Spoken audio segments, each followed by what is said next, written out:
Girlfriend আছে কার কার দেখি হাত তোলো। মাশাআল্লাহ, সাহস আছে ওদের, বুকের পাটা আছে। হাত নামাও বেটা। এই গার্লফ্রেন্ড বয়ফ্রেন্ডের সাথে আমাদের কোনো সম্পর্ক, আমরা বিয়ে করব। কি করব? বিয়ে করব। চেয়ারম্যান সাহেব বিয়ে করাই দিন এগুলোরে, আপনার দায়িত্বে দিয়ে গেলাম। এই গার্লফ্রেন্ড বয়ফ্রেন্ড এগুলো ইসলামের কালচার নয়। বিয়ের চেয়ে ভালো কাজ পৃথিবীতে হতে পারে। বিয়ে করতে গেলেই বাপে বলে আগে নিজের পায়ে দাঁড়া। তো এতদিন ও কার পায়ে দাঁড়াইছে? ছেলে মেয়েদেরকে সাহস দেন, ছেলেও পড়বে। ওই যে একজন চিল্লান দিয়ে উঠছে, ওর কমন পড়ছে, কমন পড়ছে। মাশাআল্লাহ। গার্ডিয়ানরা যারা আছেন ওদের দুঃখ কষ্ট একটু বুঝছেন আপনারা, মিলাই দিয়েন ওদেরকে, বিয়ের পিড়িতে বসায় দিয়েন। বিয়েতে কল্যাণ, বিয়েতে বরকত। বিয়ের মতো ভালো কাজ হতে পারে না। সব নবীরা বিয়ে করেছেন। আর নিকাহ মিন সুন্নতি, বিয়ে আমার সুন্নাত। ফামান রাগিবা আন সুন্নতি ফালাইসা মিন্নি, যে আমার সুন্নতকে ভালোবাসে না সে আমার উম্মত হতে পারে না। বিয়েটাকে সহজ করে দেন।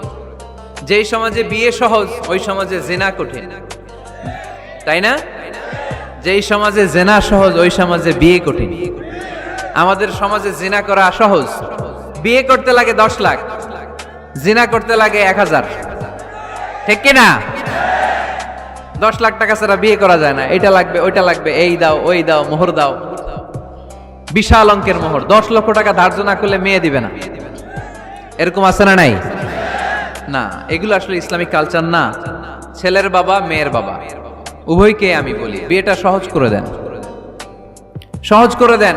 ছেলে পড়াশোনা করুক, সমস্যা নাই, মেয়েও পড়ুক, কিন্তু তারা পবিত্রভাবে তাদের সম্পর্ককে মেনটেন করুক। ঠিক কিনা?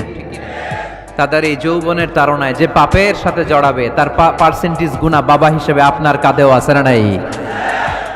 এজন্য বাবারা সাবধান, মায়েরা সাবধান, বিয়েটাকে সহজ করেন। এই এলাকার যুব সংঘ যারা আছো, তোমরা একটা ক্যাম্পেইন করবা এই মাহফিলের পরে, টাইমলি ম্যারেজ ক্যাম্পেইন।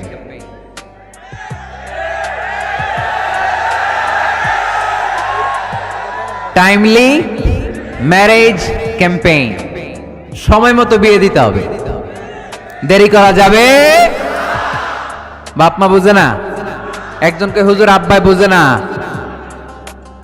গার্ডিয়ান যারা আছেন একটু সদয় হন।